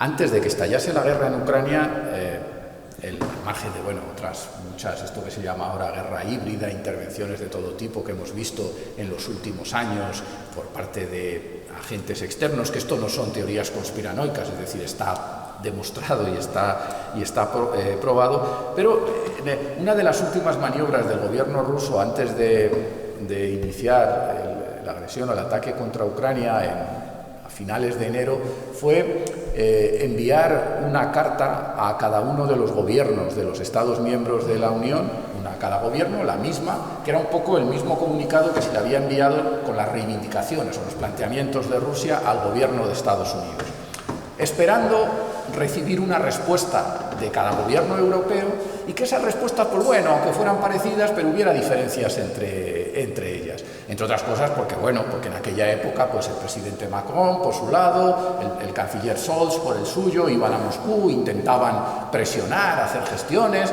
el presidente Orbán de Hungría, mucho más afín hasta hace poco a Putin, también intentaba por su cuenta hacer lo mismo. Y los gobiernos de los Estados miembros, y esto fue un signo, yo creo que positivo, no contestaron a esa carta y le dieron el mandato a Borrell para que contestase al cabo de 8 o 10 días en nombre de todos los Estados miembros con una posición común a Rusia sobre sus planteamientos, sus reivindicaciones. Este es un problema tradicional que lo vemos incluso gráficamente, ¿no? Todos los días cuando vemos, está Borrell por un lado, que es una especie de ministro de Exteriores, por otro lado está la señora von der Leyen, que es la presidenta de la Comisión, hay un presidente del Consejo Europeo, que es un señor que se llama Charles Michel, tenemos luego a los grandes líderes europeos, claro, los jefes de gobierno, de Estado de los países más potentes, que se les escucha más, tienen una voz. Este es un problema endémico de la Unión Europea, en el que hemos ido dando pequeños pasos. Por ejemplo, la posición, el puesto que desempeña ahora Borrell obedece a ese intento, ¿no?, de tener una voz más común. Pero claro, esa voz común la puedes tener o la puedes verbalizar cuando detrás realmente hay una posición común, que es lo difícil de forjar en escenarios como el que estamos viviendo, porque no nos afecta a todos de la misma forma. Es decir, la guerra en Ucrania no la vemos de la misma forma aquí en España que la ven en Polonia o en las repúblicas bálticas. No tiene nada que ver cómo la percibimos, pese a que todos, bueno, estamos cerrando filas, etcétera, pero la percepción de la amenaza es completamente distinta. Incluso el esfuerzo lógico y natural en la recepción y en la atención a las personas que huyen de Ucrania. Muchas de las cosas que ha dicho son argumentos que se barajan habitualmente en estos debates. Tema de, bueno, si ya está la OTAN, ¿para qué vamos a duplicar? Bueno, este ha sido un debate clásico desde, les mencionaba, Kosovo, 98, 99, en aquella época era el presidente Clinton, la secretaria de Estado, ministra de Exteriores, era Madeleine Albright, que acaba de fallecer hace unos días, y se hablaba de esto, es decir, bueno, sí, no, vemos con buenos ojos que los europeos asuman un mayor compromiso, una mayor autonomía, pero sin duplicaciones innecesarias, etc. Claro, la cuestión es que a la hora de tomar decisiones en este ámbito y, por ejemplo, decidir que para la Unión Europea es fundamental, que a veces nos parece lejano, lo que está ocurriendo, por ejemplo, en Mali, en Níger, donde hay estados que prácticamente no tienen control sobre su territorio y por allí campan a sus anchas grupos yihadistas de todo tipo que se hacen fuertes en esos territorios y que después, desde ahí, pues representan una amenaza para todos. Si eso nosotros consideramos que es algo estratégicamente importante y donde debemos estar ayudando, porque el gobierno de Mali ahora no, porque bueno, estamos en una situación muy delicada, ahora hay un golpe de Estado, pero nos lo está pidiendo, ¿tenemos que depender siempre de que Estados Unidos quiera hacerlo con nosotros para poder actuar o no? La idea un poco es esta, es decir, ser siempre que Estados Unidos también sea un aliado fiable, que siempre lo ha sido, quizá, hombre, menos el periodo Trump a lo mejor, que estaba un poco más en cuestión, mantener esa alianza, pero con la autonomía de que en determinados momentos los europeos podemos, o porque necesitamos desplegar, como lleva años, afortunadamente ahora ya con menos relevancia práctica, una misión naval en las costas de Somalia, porque la piratería en esa zona afecta no solo a los buques de Naciones Unidas, del Programa Mundial de Alimentos, sino también a la flota pesquera, entre ella española, que faena en esas aguas y están siendo atacados sistemáticamente. Y entonces tenemos que depender para poder hacer ese tipo de cosas siempre de que Estados Unidos quiera implicarse, porque Estados Unidos tiene intereses muy diversos y para Estados Unidos ahora el centro de atención es Asia, es China fundamentalmente. Y nosotros, hombre, tenemos ahí intereses, por supuesto, pero tenemos cosas más cercanas que son muy importantes. Entonces, un poco esa es la idea, pero es lógico que se plantee esos interrogantes, porque estamos hablando de inversiones importantes que, como digo, pues irían orientadas. No es tanto esto, porque tenía aquí señalado también formar otro bloque más. Vamos a ver, ahora la cuestión no es este-oeste, no es tanto capitalismo, comunismo, etcétera. Es decir, ahora yo creo que y esto se decía, como veíamos antes al inicio de la Estrategia Europea de Seguridad de 2016, es decir, nuestro modelo político no es el modelo político preponderante en el mundo. Nuestra forma de entender la política, la sociedad, el modelo de democracia liberal, digamos, en sentido amplio, con las distintas interpretaciones ya en materia económica, del capitalismo, etc., no es el modelo imperante, es un modelo en claro retroceso en el mundo. Las estadísticas de los centros independientes muestran que cada vez hay menos decenas o centenares de millones de personas en el mundo que viven en sistemas parecidos al nuestro, y cada vez van avanzando más otro tipo de sistemas. Es decir, el 4 de febrero, cuando fue Putin a Pekín para la inauguración de los Juegos Olímpicos de Invierno, Rusia y China firmaron un documento político que en los círculos especializados se ha analizado mucho, en el que se reclaman como dos potencias democráticas y exaltan la centenaria tradición democrática de Rusia y de China. Entonces, bueno, vamos a ver, es decir... ¿Perdón? Pero eso es una cosa diferente, porque le comento esta segunda parte, pero la primera, por ejemplo, nosotros, si es una persona, si no se respeta a sí misma, ¿cómo va a respetar a sus semejantes? Es decir, si nosotros, como Unión Europea, no somos capaces de respetar a nosotros mismos, nos ponemos firmes cada vez que Estados Unidos lo dice. Sí. Esto, desgraciadamente, es así. Entonces, claro, con ese panorama, ¿cómo queremos avanzar en esa línea? Es que no tiene coherencia. Salvo gastar dinero por otras finalidades que no vamos a contar. Nos las podemos imaginar, pero no las vamos a contar. Porque es lo único que yo veo algo de sentido en voluntades, porque si no, no tiene coherencia. Eso por una parte. Por otra parte, en la última exposición que he hecho, en cuanto a esos países de democracia, yo no creo que sea un tema de democracia tal cual, sino que estamos entrando, o ya hemos entrado, en una política global neoliberal, que es el que de la cuestión. Y que evidentemente en la Unión Europea y en España no se está afectando, pero de lleno, dado que se está cargando ese tipo de política neoliberal, el proceso de Washington del 89, todo el Estado de Bienestar. Pero creo que son dos cosas diferentes. Sí, hombre, eso desde luego es otra cuestión diferente. Pero precisamente nosotros tenemos en Europa, en la Unión Europea, tenemos un modelo de Estado de bienestar que cada vez está, es decir, que antes podía ser visto en su contexto también político y social como una aspiración para otros y que sin embargo ahora está en franco retroceso. Claro, pero nosotros ¿queremos defender eso o no queremos defenderlo? Bueno, ese es su punto de vista. Entonces, lo que dice de que nos ponemos firmes frente a las posiciones de Estados Unidos, pues sí, eso ha ocurrido en muchas ocasiones y efectivamente eso en unas ocasiones, es decir, porque, vamos a ver, Estados Unidos es nuestro aliado fundamental en materia económica y en materia política. Y hay en general una comunidad de visión de muchas cosas. Pero es verdad que en muchas ocasiones, haciendo seguidismo de Estados Unidos, hemos tomado decisiones equivocadas en materia de política exterior en Europa. Y bien que nos lo reprochan.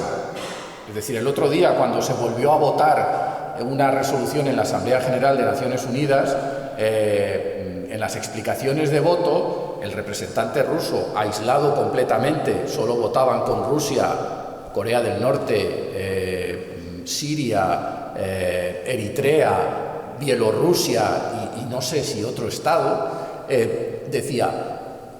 utilizaba esos argumentos, utilizaba el argumento ya, pero es que ¿por qué vienen ahora a decirnos esto con lo que hicieron ustedes en su día en Serbia o con lo que se hizo en su día en Irak en 2003? Hombre, por supuesto, es decir, es que eso tiene un coste, es decir, deteriorar las instituciones internacionales, deteriorar las normas o relativizar las normas internacionales, igual que en el ámbito interno, eso tiene un coste. Aunque nos parezca, no, pero esto es una situación excepcional, no, es que esto solo se hace en este momento concreto, porque otros van a utilizar después esos mismos argumentos como coartada para hacer lo mismo o cosas peores. Entonces, efectivamente, yo estoy de acuerdo en que en determinados momentos hemos hecho seguidismo de Estados Unidos en algunos temas. Pero precisamente por eso, esto de la autonomía estratégica, etcétera, tiene que ver con esa aspiración que veremos en qué termina, pero cuyo planteamiento de fondo pues es un poco que intento explicarle y que yo comprendo perfectamente que lo vea con escepticismo. Es decir, no es usted el único, desde luego. Pues otra pregunta teníamos aquí del público. Sí. Yo es que tengo un sueño porque hasta ahora Europa empieza los rivales. Y entonces, yo desde toda la perspectiva europea, siempre hemos aislado a Rusia, pero ¿por qué no podemos darle la vuelta a la historia e integrar a Rusia dentro de Europa? Para lo cual habría que hacer políticas de acercamiento. Una cosa es estar en la OTAN y otra cosa es haber hecho políticas de europeísmo integrando también acercamientos a Rusia o intentar que Rusia se integre en Europa. porque geopolíticamente vamos a tener como tres mundos: Asia, Europa y América. Y creo que Rusia puede aportar mucho a Rusia. Bueno, supongo que esto será una cuestión de tiempo de 100, 150 años, donde pueda ocurrir, una vez liberado a Putin, pero esa política, ¿por qué no se ha explotado desde la Unión Europea? Bueno, vamos a ver, se ha explorado en su momento y ha habido intentos serios en ese sentido. Es verdad, y ahora también algunos analistas y comentaristas lo están poniendo de manifiesto, yo creo que justificadamente, aunque también algunas veces se utiliza eso como para también justificar un poco el que, bueno, al final Putin se siente acorralado y toma estas decisiones. Estas decisiones son injustificables desde todo punto de vista, y los mismos que criticamos y calificamos como agresión lo que está ocurriendo, que es el calificativo que yo creo que jurídicamente hay que utilizar, criticamos el que en 2003 Estados Unidos y algunos otros, utilizando distintos argumentos, pues lanzaran el ataque contra Irak hace 19 años ahora, precisamente en marzo de 2003. Eso se intentó, y de hecho vamos a ver, cuando se produce, digamos, el final, el problema de Rusia es que la antigua Unión Soviética saltó por los aires incontroladamente, o descontroladamente, de manera... Una vez caído el muro de Berlín, una vez ya pasado este tiempo, lo que estaba el neoliberalismo podía contemplar esa oportunidad. Sí, pero si los que se pasaron de frenada con el neoliberalismo fueron los rusos, en la época de Yeltsin, en los años 90, que de ahí viene también un poco todo el desbarajuste y la llegada de Putin al poder posteriormente en el año 99. En aquella época hubo un órgano en la OTAN que era el Consejo de Cooperación OTAN-Rusia. Había militares rusos en la sede de la OTAN en Bruselas. Había un diálogo sistemático en esa materia. Lo que ocurre es que después la Unión Europea estuvo negociando durante años con Rusia un acuerdo... Usted habla de la OTAN y luego habla de Europa. Pero ¿por qué Europa no coge el concepto de ser Europa y desvincularse un poco de Estados Unidos, haber hecho ese ejército europeo y haber mirado, contemplar la unidad como bloque? No, vamos a ver, hablamos de la Unión Europea, pero claro, en materia de seguridad no podemos, cuando hablamos de la Unión Europea, todavía desvincularla de la OTAN, porque sigue habiendo una dependencia muy importante. Entonces, en el terreno político, económico, de hecho ahora en medios de comunicación se está llamando la atención, por ejemplo, sobre las advertencias que en su día hizo, fíjense, principios de los 80, el presidente Reagan sobre... Cuidado con la dependencia, los servicios secretos estadounidenses, cuidado con la excesiva dependencia que se puede generar de Rusia con la construcción de los gasoductos, etcétera, todas estas. Pero bueno, los europeos confiábamos en la lógica de la Unión, confiábamos en que esa idea de la interdependencia, de generar ese tipo de interacciones tan profundas en el plano económico, generaba estabilidad y a la larga paz en el futuro. Entonces, por eso estamos ahora tan sorprendidos, porque esto pone de manifiesto, es decir, ha trucado un poco ese enfoque tradicional europeo, que nos ha funcionado muy bien en el plano interno, sin duda alguna, pero no tanto como demuestran los acontecimientos en las relaciones exteriores. Y hubo ese esfuerzo, ese intento. Estuvimos durante años negociando un acuerdo, no era de asociación, pero bueno, se llamaba de partenariado con Rusia, pero claro, llegó la primera guerra de Chechenia y se interrumpieron las negociaciones. Fue una derrota absoluta del gobierno ruso, que es lo que en gran medida provocó que llegase Putin al poder en el año 99, y con la deriva que empezó a tomar el gobierno ruso a partir de ese momento, el diálogo se hizo mucho más difícil con Rusia, y por supuesto se rompió casi por completo con la OTAN. Que es verdad que la OTAN podía haber sido más cauta, Estados Unidos, a la hora de admitir a algunos nuevos estados o de ofrecer la participación. Bueno, Pues sí, probablemente. Es decir, que la Unión Europea se critica ahora mucho porque la Unión Europea no incentivó, pero se mostró, en cierto modo, apadrinó en cierto modo la denominada revolución del Maidán, o los movimientos sociales que hubo en Ucrania. Bueno, primero una primera, pero después en 2014. Pero eso tiene que ver con el hecho de que la sociedad ucraniana empezó a partirse también, a fracturarse por la mitad entre una minoría que seguía pretendiendo mantener la vinculación tradicional con Rusia, que es la zona oriental y sobre todo lo que ahora conocemos como el Donbass, etcétera, y una gran parte de Ucrania que empezaba a mirar hacia Europa y que querían, es decir, que su modelo era era el nuestro. Y que querían apostar por eso. Entonces, por eso negociamos un acuerdo de asociación con Ucrania, que es muy ambicioso. ¿Usted cree que el de Rusia es distinto al nuestro? ¿Perdón? ¿Realmente, económicamente? Ahora, el modelo de Rusia es radicalmente distinto al nuestro. Radicalmente distinto al nuestro. El de ahora, pero de los principios era un neoliberalismo. Vamos a ver, Rusia es la Unión Soviética que salta por los aires en 1990 y a partir de ahí la economía, bueno, los colegas economistas lo saben mucho mejor que yo, se convierte en un absoluto desbarajuste. Es decir, fíjense simplemente, lo que es China, para que se hagan una idea, China consiguió entrar en la Organización Mundial del Comercio con una serie de exigencias y, bueno, ajustándose a unos parámetros más o menos de economía de mercado, etcétera, en el año 2001.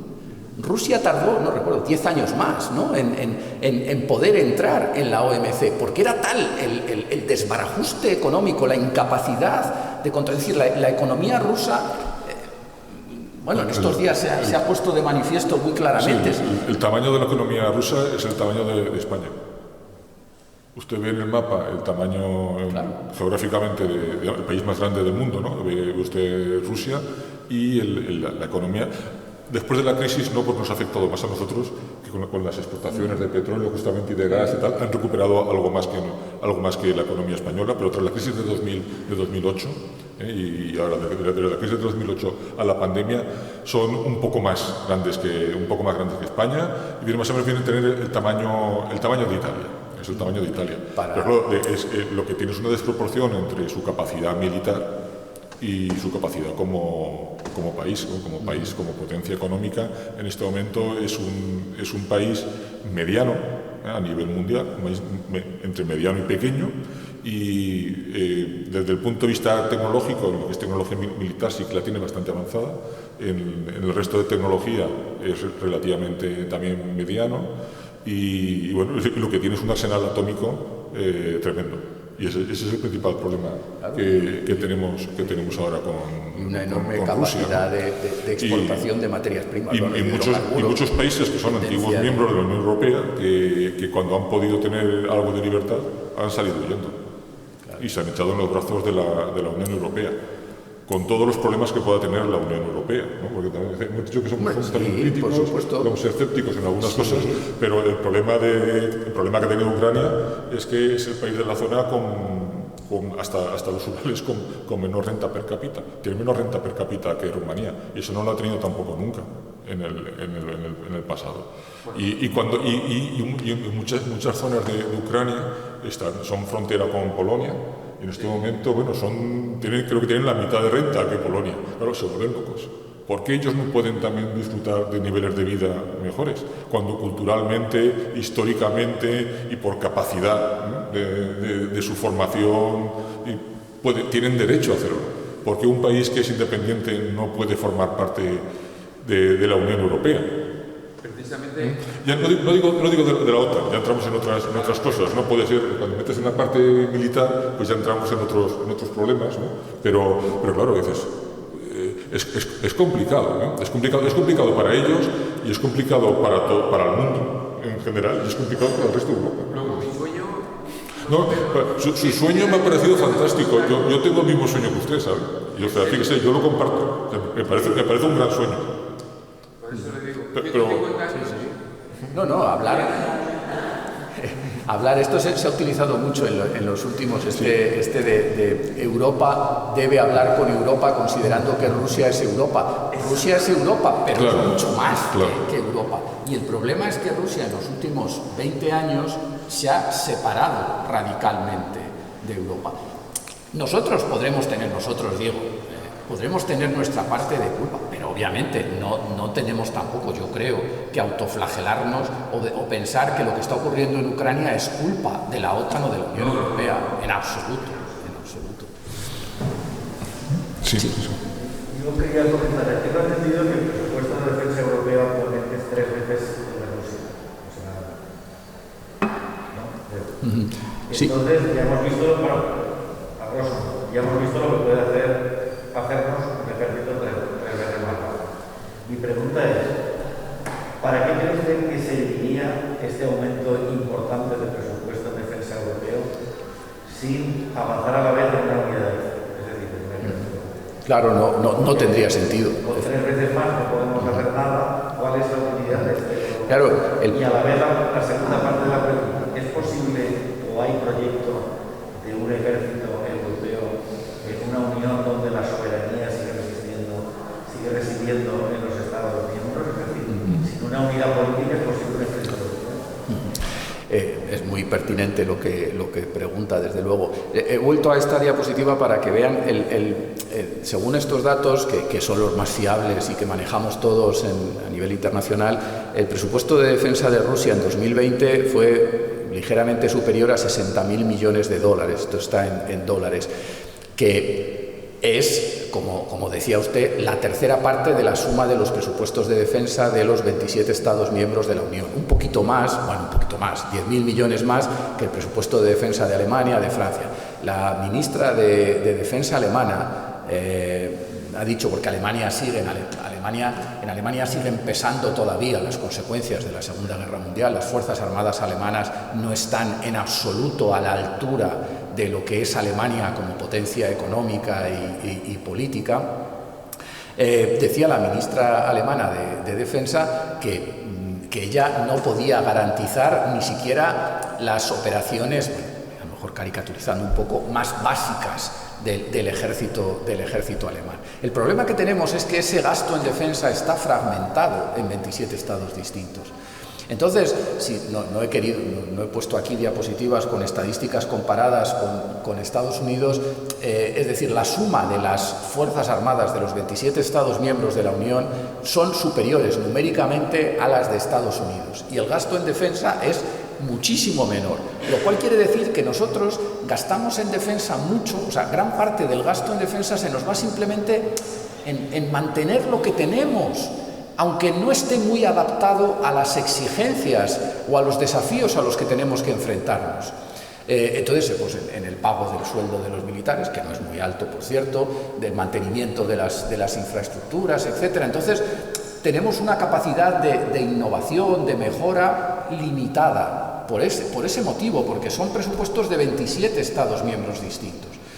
Claro, el problema es que la Unión Europea no avanza hacia un Estado federal. Es decir, avanzamos en la integración claramente, pero manteniendo o construyendo sobre la base de que los distintos estados europeos vamos a seguir existiendo, aunque compartamos cada vez en mayor medida la soberanía. Y ahí es donde está el problema, ¿no? Es decir, por eso les decía esto de que si se incrementa el gasto en defensa en los próximos años, debe hacerse con mucha cabeza, y privilegiando aquello en lo que gastemos todos juntos, para que esos proyectos sirvan para colmar las lagunas que tenemos. Porque nuestra defensa, la defensa de los Estados europeos durante toda la Guerra Fría, durante 50 años, se construyó sobre la base fundamentalmente de la defensa del territorio. Y esa no es, bueno, claro, dejando al margen lo que está ocurriendo en Ucrania, que por eso ha causado tal shock, porque es algo que parecía imprevisible, ¿no? Ahora nuestros desafíos en materia de seguridad y defensa normalmente están fuera. Es decir, nuestra seguridad depende de que seamos capaces de colaborar a la seguridad de nuestro entorno. Y no tenemos capacidades para eso. Recuerden hace unos años, seguramente lo recordarán casi todos, cuando murieron casi un centenar de militares españoles volviendo de Afganistán, porque en un vuelo, en un avión que alquilábamos, no España específicamente, sino a través de una agencia de la OTAN, alquilábamos casi todos los aviones, porque nuestras capacidades de transporte aéreo estratégico eran muy limitadas. Ahora tenemos los A400M, estos que vemos con los que se hacen los traslados, pero entonces no los teníamos, y teníamos que depender de alquilar aviones, que algunos eran aviones que procedían del antiguo ejército soviético y que explotaban empresas europeas, y que concertadamente a través de una agencia de la OTAN pues alquilábamos esos aviones. ¿Por qué? Pues porque no pensábamos que nuestra seguridad fuese a depender de eso, fuese a depender de la capacidad para, como se suele decir, proyectar fuerza en el exterior. Mientras que Estados Unidos, al margen de que su presupuesto de defensa, bueno, es absolutamente desorbitado para lo que son nuestra concepción de las cosas, pero para Estados Unidos su defensa siempre ha consistido en estar presente en otros sitios, no en defender su territorio, que salvo Pearl Harbor y el 11S no ha estado nunca amenazado, bueno, por la guerra civil de Estados Unidos. Pero no ha estado nunca amenazado. Entonces, todas sus capacidades de defensa estaban concebidas para ser capaces de estar presentes en cualquier lugar del mundo. Las nuestras no, y por eso tenemos ahí lagunas importantes, que son las que las tenemos todos, obviamente. Hay Estados miembros de la Unión Europea que en materia de defensa son absolutamente, por sus dimensiones, es decir, absolutamente insignificantes. Pero bueno, hay un grupo de Estados miembros que tenemos unas ciertas capacidades, algunos más. Ahora, una vez que se ha ido el Reino Unido, el liderazgo claramente le corresponde a Francia en esta materia, y Alemania sí va a empezar a asumirlo. El gobierno alemán ha dicho que, a la luz de lo que está ocurriendo, va a incrementar sustancialmente el gasto en defensa. Entonces, sería muy importante que, si eso ocurre, se hiciera, como decía, con cabeza, es decir, buscando el que el gasto en defensa, sin necesidad de crecer mucho, sea mucho más eficiente para lo que pretendemos conseguir en el futuro. Porque al final las carencias que tenemos son parecidas en todos los estados europeos. La pregunta sería, ¿qué pinta la ONU en todo esto? ¿Perdón? ¿La ONU qué pinta en todo esto? Bueno, vamos a ver, la ONU es un chivo expiatorio de muy fácil manejo, ¿no? Porque el problema de la ONU es que la ONU es lo que sus estados le dejan ser, y en particular los 5 miembros permanentes del Consejo de Seguridad. Porque la ONU, en cuanto a su funcionamiento, el órgano principal de la ONU en materia de mantenimiento de la paz, que es el Consejo de Seguridad, sigue anclado en el final de la Segunda Guerra Mundial. Los 5 miembros permanentes del Consejo de Seguridad que tienen derecho de veto, pues son, bueno, con algunos matices obviamente, las potencias vencedoras de la Segunda Guerra Mundial. Entonces, ese esquema de actuación no está adaptado en absoluto al panorama actual de las relaciones internacionales, pero ninguno de ellos quiere renunciar a ese privilegio. Entonces, llevamos hablando desde hace 30 años de la reforma de Naciones Unidas, del Consejo de Seguridad, etc. Y eso no termina de concretarse. Y luego, por otro lado, está la cuestión de que los estados que tenemos una mayor capacidad de contribuir al mantenimiento de la paz, hemos prescindido de Naciones Unidas para hacerlo. Es decir, el secretario general de Naciones Unidas se las ve y se las desea para montar las operaciones de mantenimiento de la paz, lo que se conoce habitualmente como cascos azules. Como mucho pagamos, pero no queremos implicarnos. Por ejemplo, seguimos en el Líbano como algo muy excepcional, pero si ustedes ven las estadísticas de Naciones Unidas de los denominados cascos azules, los estados que contribuyen a las operaciones de mantenimiento de la paz con fuerzas militares, con equipamiento, son algunos de los países más pobres del mundo. Bangladesh, Etiopía. ¿Por qué? Pues porque les viene muy bien. Mandan 5.000 militares a una operación de mantenimiento de la paz, no tienen que seguir pagándoles los sueldos, y durante un tiempo están... Pero claro, pero eso no sirve para mucho. No sirve para mucho. A veces incluso genera más problemas. porque no están suficientemente entrenados y, sin embargo, nosotros no queremos implicarnos en eso, porque es verdad que hubo ciertos problemas en los años 90, en Somalia, en Ruanda, etc. Y ahí hay un ámbito también muy interesante que se ha abierto de colaboración entre Naciones Unidas y la Unión Europea.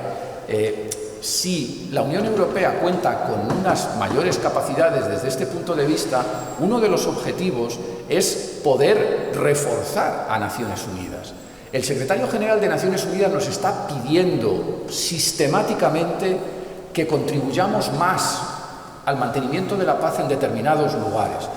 Y lo hacemos de una manera muy escasa, porque es costoso. En Europa siempre seguimos con este tipo de problemas a la hora de enviar tropas a escenarios que son realmente complicados, porque tememos mucho el que pueda haber bajas, cómo va a reaccionar la opinión pública, Entonces, un objetivo también es ese, el de reforzar el sistema global de seguridad que encarna en Naciones Unidas y que es muy deficiente desde muchos puntos de vista.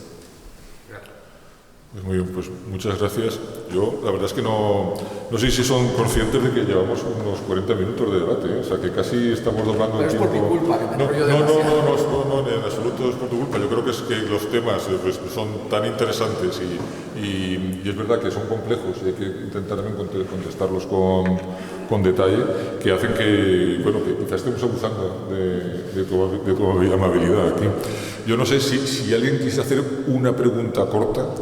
Sería la última que podríamos hacer en el día de hoy, o lo dejamos aquí.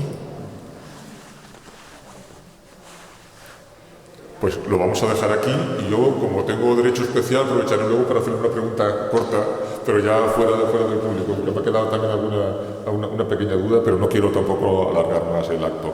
Muchas gracias por su presencia y les tendremos convocados también ya para el mes que viene, para la siguiente conferencia del ciclo de las razones de Europa. Muchas gracias, buenas tardes.